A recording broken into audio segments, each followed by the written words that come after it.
Hello hello ప్రమిళక్క చెప్పు చెప్పు మంచిగానే ఉన్నా. ఏంటి మీ ఇయ్యపురాలు ఇంటి పక్క పొట్టి పంచాయతీ అవుతుందా? ఓయమ్మ ఎందుకట? మందు పెట్టుడా? ఏవుకో గీ కాలంలో మందు పెట్టుడు ఎక్కడిది? తాగచ్చదికి మళ్ళీ పంచాయతీ చేస్తాడో ఏవో. మందు పెట్టుడేనా? ఏమో ఏమో నేను నమ్మటట్లేదు కానీ సరే ఇగో నేను ఇప్పుడు ధూమ్దా ముచ్చట్లలో కూర్చున్నా. ఇక వీళ్ళకి ముచ్చట్లు చెప్పాలి. నేను అటెనక మన పంచాయతీ నింపుకుందాం సరేనా? సరే మరి ఉంటా. సరేనే అక్క. ఇక గిదుల్లా ఇక మనం ఏదో మర్చిపోయినట్టున్నాం. నమస్తే పెట్టుకోవాలి కదా. అందరికీ నమస్తే. ఇదంతా మా ఊరి పంచాదుల్లా. సరే అటెనక చెప్తా కానీ ఇప్పుడు మన ధూమ్దా ముచ్చట్లు చెప్పుకుందాం. చలో షురు పెట్టుకుందాం. ధూమ్దా ముచ్చట్లు షురు. వద్దురా నాయన కాంగ్రెస్ పాలన, వద్దురా నాయన రేవంత్ రెడ్డి పాలన. ఏంది షెల్లే రేవంత్ రెడ్డి సార్ నువ్వు డైరెక్ట్ బరాయించబడితివి. సార్కు నీ మీద కోపం రాదా? ఆయన నువ్వు ముక్కుసూటిగా టీవీలో గట్లా అనొచ్చునా అని అందామనుకుంటున్నా ఏంది? అయితే నేను కూడా మీలో ఒకదాన్ని. ఈడ కూర్చున్నా అంటే మీ మనసులో ఉన్నదే మీరు చెప్పే ముచ్చట్లే నేను చెప్తా అంతే కదా. అందుకే జనం అంటున్న మాటలే నేనంటున్నా. అంతేగాని రేవంత్ రెడ్డి సార్తో నాకేం గెట్టు పంచాది లేదు, గోడ పంచాది లేదు. సార్ మీద నాకు సపరేట్గా కోపం కూడా లేదు. జనాల మాటే నా మాట. పారి మిమ్మల్ని కూడా ఆ జనంతో ములాఖత్ చేపిస్తా. ఇప్పుడు మన ఆదిలాబాద్ జిల్లా ముక్కురాకే ఊరికాడికొచ్చిన మొల్ల పొలాల కాడికి రారి రైతులు ఏం చేస్తాలో చూద్దాం గాని.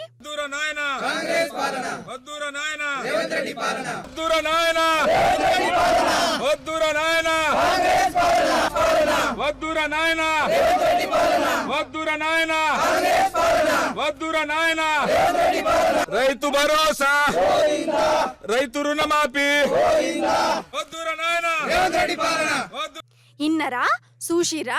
ఇగో ఇది రేవంత్ సార్ వారి గురించి జనం చెప్తున్న మాట. సారు వారు అధికారంలోకి రాగానే 6 గ్యారెంటీలు అమలు చేస్తా అన్నాడు కదా. ఏ పాట అమలైనయో? రైతులే పొలాల కాడ బ్యానర్లు కట్టి మరీ చూయిస్తురు. ఏడాది సంధి రైతులకు బాకీ పడ్డ రైతు భరోసా పైసలు, మహాలక్ష్మి పథకం కింద ఇస్తానన్న పైసలు, పెంచుతానని చెప్పిన పింఛని పైసలు, బాకీ పడ్డ తులం బంగారం, డిగ్రీ చేసిన వాళ్ళకు స్కూటరు, రైతుల 2 లక్షల రుణాలు మాఫీ. ఇగో ఇవన్నీ కలిపితే రేవంత్ సార్ ఒక్కొక్కరికి ఎంత బాకీ పడ్డాడో లెక్క కట్టి మరీ చూయించురోల్లా. గత ఏడాది కింద కాంగ్రెస్ ప్రభుత్వం అధికారంలో రావడానికి మేము రాగానే మీరు బ్యాంకులో పోయిండి 2 లక్షల లోన్ తీసుకోండి, వెంటనే మాఫ్ చేస్తాము 2 లక్షల రూపాయలని చెప్పి ఇలా ఏడాది దాటిన 14 నెలలు దాటినా అది రుణమాఫీ కాలే. 40% గ్రామానికి అయినా 60% మందికి రుణమాఫీ కాలే. మరి ఆ 10,000 కేసీఆర్ టీఆర్ఎస్ ప్రభుత్వం రైతు బంధు ఇస్తున్నది. ఎకరానికి 10,000 రూపాయలు ఇస్తామని మోసం చేసి మొన్న 12,000 అని, అది కూడా 12,000 26 తారీఖు నాడు రాత్రి 12 గంటల నుంచి మీకు అకౌంట్లో 26 నాడు బ్యాంక్ బంద్ ఉన్నది. రాత్రి 12 గంటల తర్వాత టింగ్ టింగ్ మీ అకౌంట్లో పడతాయని చెప్పిండు. మరి 12 అయింది, తెల్లారితే మేము రాత్రి ఎవరు నిద్రపోలేకపోతున్నా అన్ని అకౌంట్లో చూస్తే ఒక్కని కూడా రైతు భరోసా పడలేదు. మరి ఇలా మండలానికి ఒకటే గ్రామం యూనిట్ అని చెప్పడం ఇంత మోసం. ఏదైతే 6 గ్యారెంటీలు ఇచ్చిండో అన్ని మోసం చేసిండు. తప్పకుండా రేవంత్ రెడ్డికి దీనికి సవాల్గా మేము చెప్తున్నాము. ఎందుకంటే మీరు ఇచ్చిన హామీ నెరవేరలేదు కాబట్టి తప్పకుండా అన్ని రాష్ట్రంలో, ఇది ముకురాకే గ్రామమే కాదు అన్ని గ్రామంలో ఇదే స్థాయిలో ఎదురు తిరుగుతారు. తులం బంగారం ఇస్తున్నాడు. 1,00,000 పెళ్లిరైన ఇప్పుడు సంవత్సరంలో 1,00,000 మందికి తులం బంగారం బాకీ ఉన్నాడు రేవంత్ రెడ్డి. ప్రతి పథకం బాకీ ఉన్నాడు. మహిళలకు మహాలక్ష్మి పథకంలో 2,500 చొప్పున 13 నెలది బాకీ ఉన్నాడు. రైతు భరోసా బాకీ ఉన్నాడు. రైతు రుణమాఫీ బాకీ ఉన్నాడు. యువకులు 4,000 రూపాయలు బాకీ ఉన్నాడు. స్కూటీలు బాకీ ఉన్నాడు. అన్ని బాకీలు ఉన్నాయి కాబట్టి మా ముకురాకే గ్రామస్తులు ఇట్లా అందరు పట్టి వద్దురా నాయన కాంగ్రెస్ పాలన, వద్దురా నాయన రేవంత్ పాలన అనుకుంటా బ్యానర్ ప్రదర్శించి ప్రతి గ్రామంలో పెట్టండి. మన రేవంత్ సారు గిన్నిగానం పైసలు మనకు బాకీ పడ్డాడు అన్నట్టు. కానీ ఇవన్నీ మత్పరిచ్చేదందుకు ఈ పథకం మా పథకం అవ్వాలనుకుంటా సంబరాల రాంబాబు లెక్క మారిపోయి బోగస్ ముచ్చట్లతోని నిలువూత ముంచిండని చెప్తుర్రోల్లా.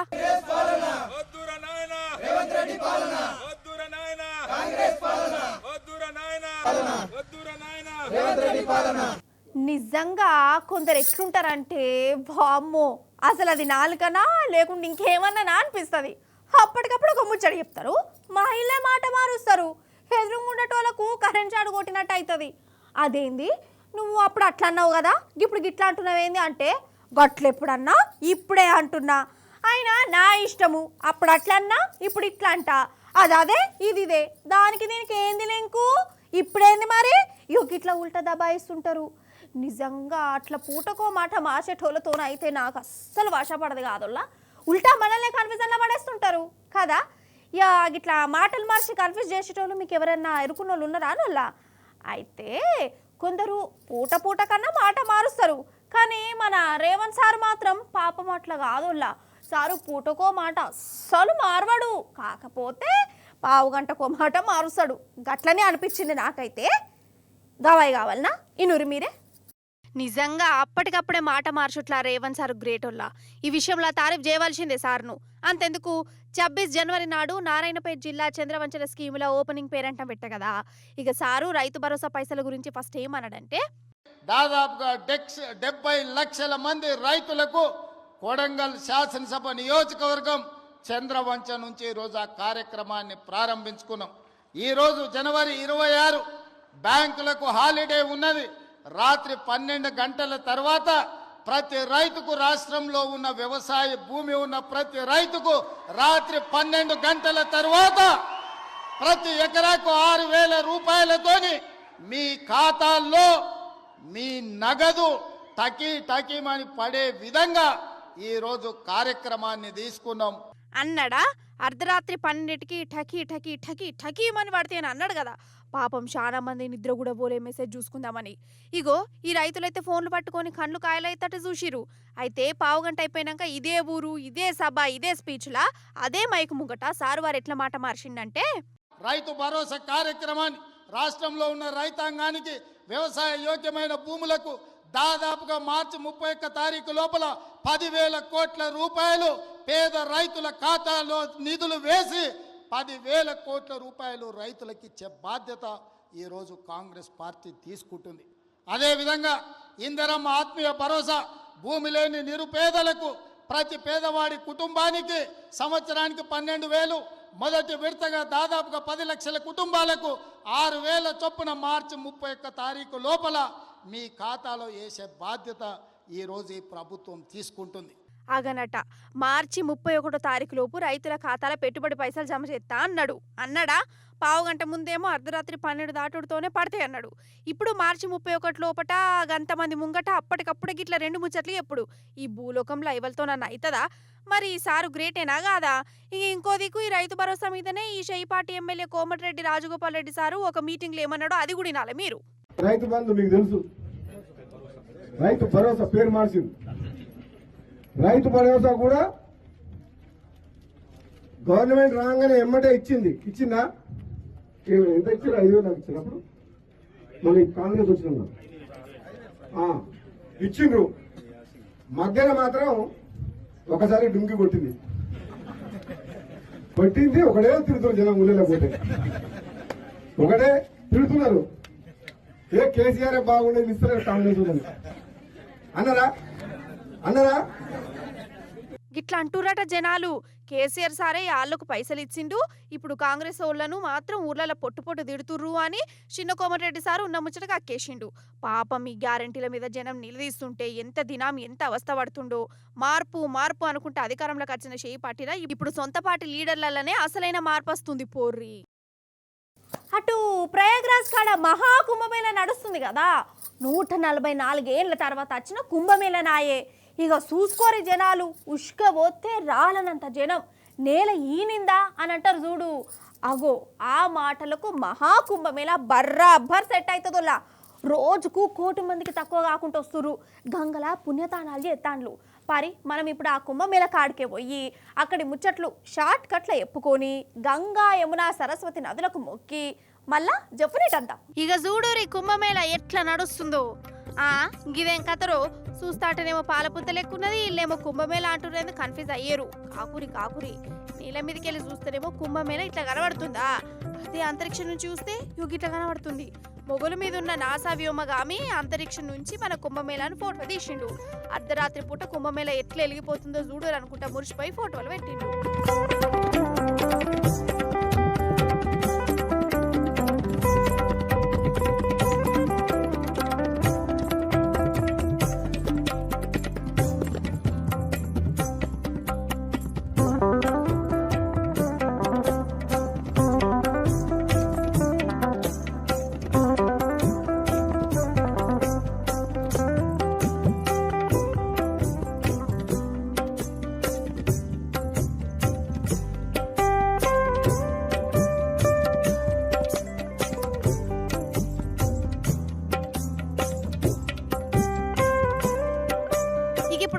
ఎక్కిరారి అగో లక్షలు కాదు 10 లక్షలు కాదు దినాం దగ్గర 1 కోటి మందికి మీదనే త్రివేణి సంఘం కాడ పుణ్యతానాలు ఎత్తాళ్ళు.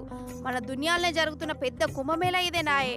దేశం నుంచే కాదు వేరే దేశాల నుంచి కూడా జనాలు వస్తుర్రు అన్నట్టు. అగో మన అమిత్ షా సార్ ఉన్నట్టున్నది కదా, అమిత్ షా సారు కూడా త్రివేణి సంగమంలో తానం చేసిండోళ్ళ.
చెప్పుకుంటా పోతే ఒడవది. సాధువులు, సన్యాసులు, పూజారులు, జనాలు, పోలీసులు, ఆఫీసర్లు, వాలంటీర్లు, వ్యాపారాలు చేసుకునేటోళ్ళు, పూజలు చేసుకునేటోళ్ళు, అసలు నిజంగా నేల ఈనిందా అన్నట్టే కొడుతుంది పోర్రి.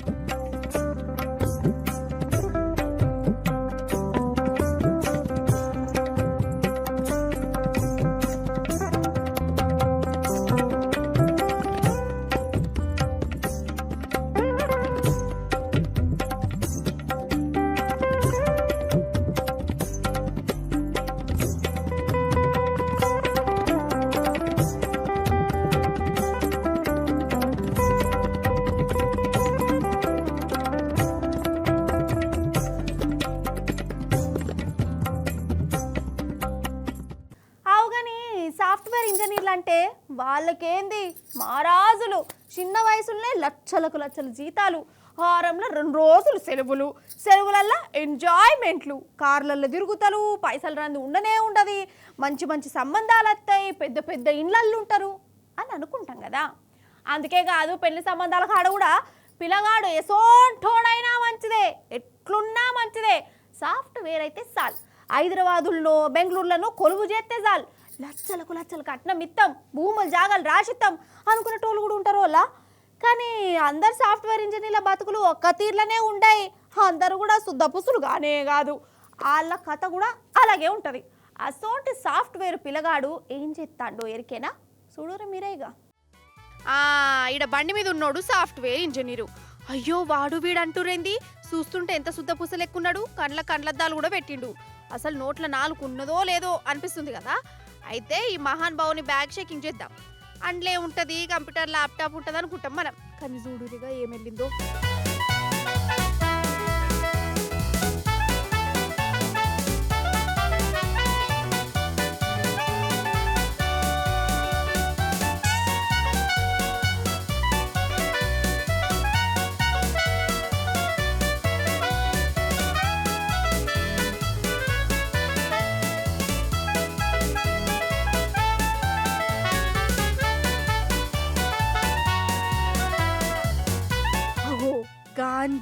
గాంజా ఈ సాఫ్ట్వేర్ ఇంజనీర్ సార్ వారు గంజాయి అమ్ముతుండు. గంజాయి పగలేమో పెద్ద ఆఫీసులో సాఫ్ట్వేర్ కొలువు ఎత్తాడట, ఇక పార్ట్ టైమ్ గా గంజాయి బ్యాచ్తో తిరుగుకుంటే ఇది అందాజు ఎత్తాడట. ఇక చెప్పురి కథ. ఓష్ని మంచి కొలువేనా, ఈయనకేం రోగం, పైసలకేం కరువు అనుకుంటాం మనం. కానీ ఎంత చెట్టు గంతగాలి, పిండి కొద్ది రొట్టె. పెద్ద కొలువవి అప్పులు చేసిండో, లోన్లే తీసిండో, లేకుంటే 30 రోజుల్లోనే కోటీశ్వరుడు అయిదాం అనుకున్నాడో గంజాయి దందా పెట్టుకున్నాడు. అసలైతే ఈయన ఆంధ్రైనే బెంగళూరులో కొలువు ఎత్తాడు. ఆరం హైదరాబాద్కి వచ్చి ఇక్కడ వాళ్ళ గంజాయి అనుకుంటా వాళ్ళకి అమ్ముతాడట. ఇక మన పట్నం పోలీసులు ఈయన చెక్కలు చూసి చెకింగ్ చేస్తే ఇగో బండారం ఇట్లా బయటపడ్డది. ఇంకో 2 సాఫ్ట్వేర్ ఇంజనీర్లు కూడా ఉన్నారట ఈ బ్యాచ్లా. వాళ్ళు పారిపోయారు, ఈడు దొరికిండు. యోగ గిట్లున్నారు వాళ్ళ.